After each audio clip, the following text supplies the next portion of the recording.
All right, hello, history students. It's gold day number 7 now. We're going to continue on with a kind of like a review about the Federalist and Anti-Federalist stuff that you learned last gold day. Just another extra practice to really make sure you nail it down. Today, you're going to be reading this online, all right? It's just a quick one-page review about the Federalist and the Anti-Federalist.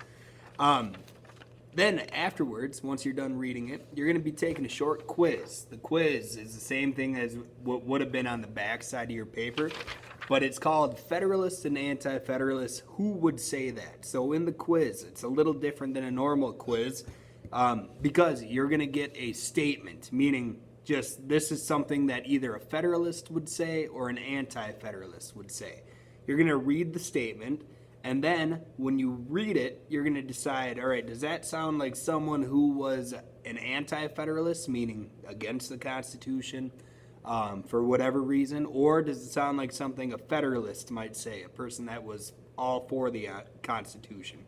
All right, so for example, if the phrase said, the president created by the Constitution sounds just like a king would sound, well, think about who would say that.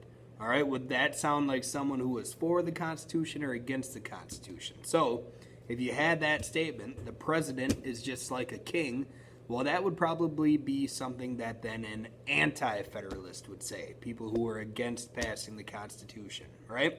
So, that's your goal for today. Do that one-page reading and take that quiz and remember these directions while you take that quiz that it's who would say that, all right? So if it sounds like something a Federalist would have said, choose Federalist. That means that they support the Constitution, and then the opposite, Anti-Federalist. All right, but you do need to still do this reading because some of the info that will come in that quiz is going to be in the reading, all right? Otherwise, please, if you have questions, keep letting me know. Check in, send a message, say hi, all right? Hopefully that you're doing well at home. Otherwise, have a good day. Have a good one.